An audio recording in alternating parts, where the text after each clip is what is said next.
What did you do when you're around people who were like, go on, have a dessert, have another piece of cake, when maybe you were in that weight loss phase of your journey?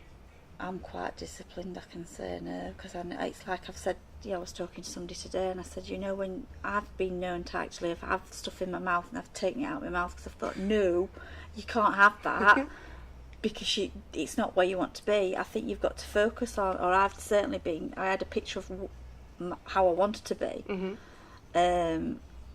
And it's knowing that if you do that, there's going to be consequences for it. So I'm quite disciplined, but I do understand where people don't have that discipline. And sometimes life just, you have to have that cake. And if you have to have it, as long as you just think, right, I've had that, put it to one side and start again. It's when you sort of have the cake and then think, well, I had that cake. Right, I'll have that biscuit. I'll have that chocolate bar. Oh, I'll have that curry.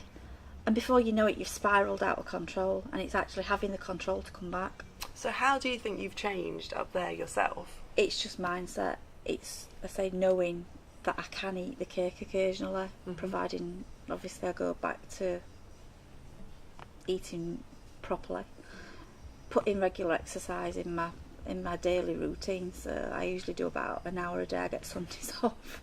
Nice, good day of rest. I get a day off. I probably should have 2 days rest a week, but I don't find I need it because I just do too light. I would never admit it, but I'd probably have a couple of lighter sessions a week as well. So it's like arms and abs. Wednesdays and Saturdays aren't so bad.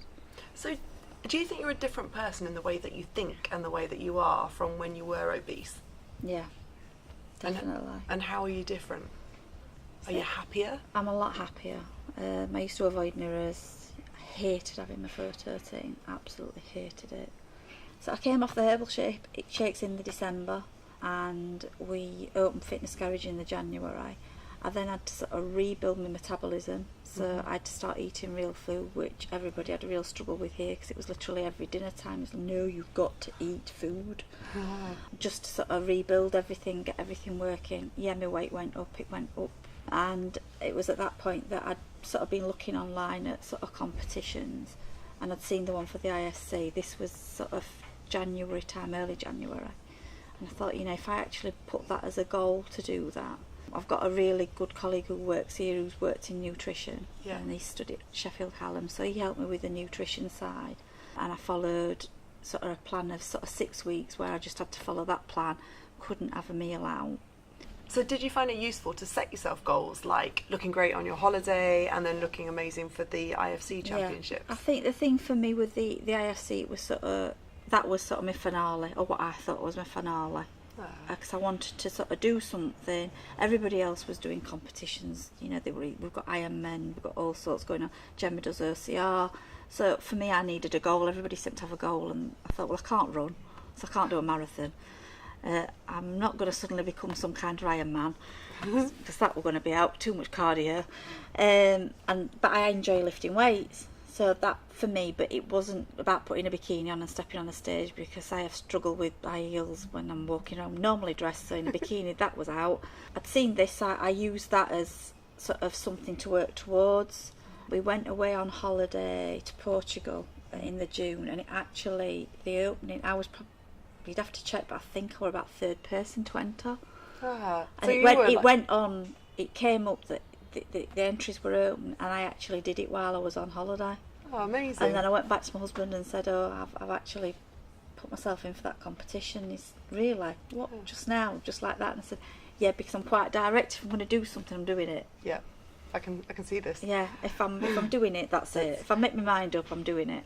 And the IFC, for people that don't know, is a fitness competition that has 2 elements, and one of them is how you look on stage in a crop top and shorts, and then the latter element is a fitness test or various strength tests. So there'll be how many deadlifts you can do in a minute or how many chin-ups. So it really looks at aesthetics as well as condition of an athlete.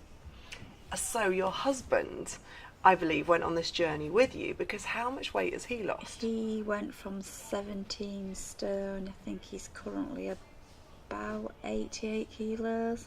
And so he got he was like a 40. He'll not admit. He'll say he's a 38-inch waist. He was a 40-inch waist.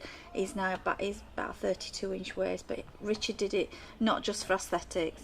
He got high blood pressure. He was borderline diabetic. they were going to put him on statins, and he sort of said, look, I need to do something.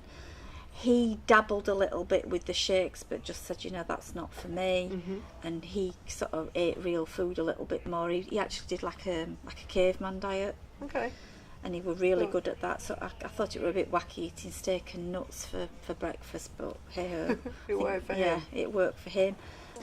My eldest son, he'd never been in a gym before, and when we opened Fitness Garage, he actually just came to work on reception, and then I think it took him 6 months to walk into the gym. He's in there every day. He went down to London the other week, and first thing he did was went to find a gym. I think everybody at uni thought, are you a bit wacky, mate? We're all going to pub and you're going to gym, what are you doing? So he was never into sport at school. Yeah. He's now qualified. He's level 2 fitness instructor.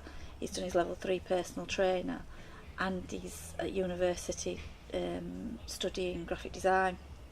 So he's got a second string to his bow. Yeah. He'll always have the training side. He's a really good little trainer. And then we've got my middle son.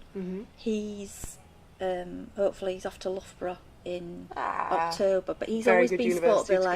He's always been into sport. If there were a ball or anything, he's always been into sport. But he's done the same thing. So through the gym, they've both essentially got more education and got courses they probably wouldn't have done. And then I've my son with autism, even he's now. Whereas when Oliver was little, if it weren't round and covered in cheese, he wasn't eating it. Really? And every meal were a pizza.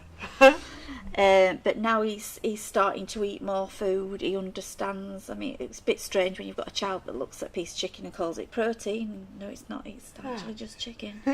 But he understands about eating, and he's actually lost quite a lot of weight, because Oliver was quite obese when he was younger.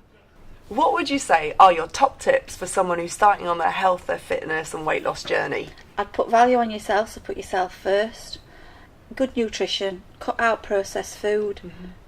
Don't be tempted to do quick fixes and shake diets. Good structured training. If you can't do it yourself, enlist help with a trainer or in group training. And the fourth thing I'd do is just set yourself some little goals. Now that might be you're going on holiday, so you want to do something for the holiday, but set yourself realistic goals. It's a journey and it doesn't have an end. And finally, what would you say to your fat self as your fit self looking back? Well, I struggle to look at pictures now because I can tend to cringe. I should have done it years ago. I should have put myself first before. It was the best thing I ever did, and I probably should have done it a lot sooner than I did, but I kept putting it off, thinking, I can just eat very little and I'm going to suddenly go ping and look exactly like I wanted to. That belt that I bought that was going to give me abs, we're never going to work. You can do it, and you have done it. And if I was sort of looking back now, thinking where I'd be now, I'd never believed that I'd be part owning a gym. I'd never believe I'd be a trainer, and I certainly never believe I could look like I do now. So that's basically it. A massive thank you to Rachel. She is an incredible and inspirational woman. 10 dress sizes, 5 stone, change your family, owns a gym. Thank you for a wonderful interview. No, thank you for coming. And if you would, I would love to see Fitness Garage. Yep, more than happy to show you around.